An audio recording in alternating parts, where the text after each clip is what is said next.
So before we hop into this method, I actually want you to go into your game difficulty and set it to pro. Why pro? Because all the other difficulties really do not matter. Trust me, you don't want to sit here spending 12 minutes of your life every quarter not being able to hit a single shot. So just put your game difficulty on pro and then set your quarter length to 12 minutes so that you can maximize the amount of badge points that you get from this method.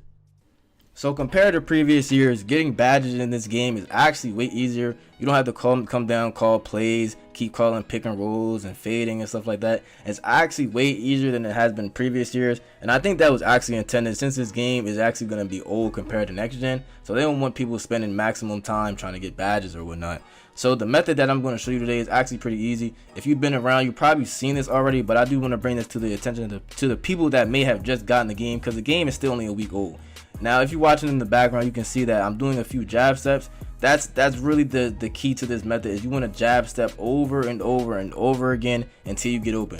Eventually, the player guarding you will back up, the CPU will back up and give you enough space for a wide open shot.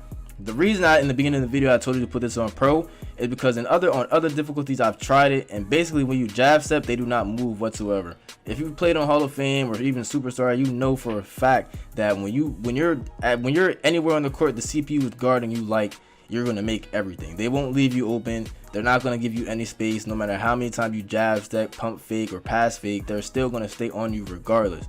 But the method this year is definitely to stay on pro 12 minutes and just do this method easily. You don't really want to play any defense. You can play defense if you want to make this go faster. If you get a few steals, that's great. Go down and pop a 3 or a mid-range. But just if you don't have the 3, just shoot anything. Just shoot. You see how I do a cross jab and he backs up and I still miss. But the point is not to miss, it's just how much space that the jab step itself creates. And then you still want to play defense like that, get the steal and come down and shoot a 3 or even a mid-range if you can. No matter what shot it is, you just want to take the shot. A lot of people this year don't understand that shooting, you need badges.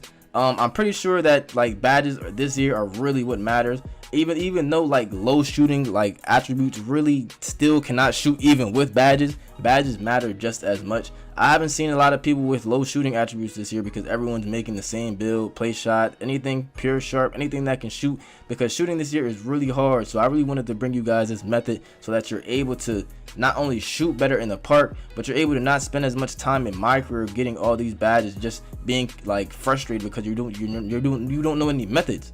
This is probably the best and easiest method that we've had ever, like to get badges ever. You just come down, it's just as simple as that. Come down, call quick isolation, pass fake a few times, jab step, and then shoot a 3. It's easy as that. I've also learned that cross jabbing in this method is easier because it makes the CPU move back a little bit more. Like if you just cross jab, the CPU will probably move on the first jab step.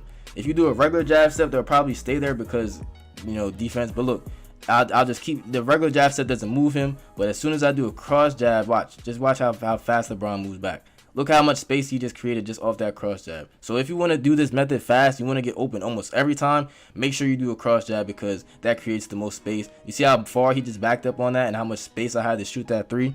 That's how much space that you want. Man, this method is probably the easiest one, so I would recommend doing this on pro 12 minutes. Get those badges grind it out. Right now I think I have all 21 of my shooting badges just from doing this method. You get about a badge point a game, as you'll see right now. I'm about to show you. At the end of the game, I got all my stats, and I got 16k for shooting. That's about a badge and a half. Look, a badge and a half every game, 12 minutes. It's easy as that, man. But it's just been your boy Kenzo AZ here with another video, man. And I'm out. Peace.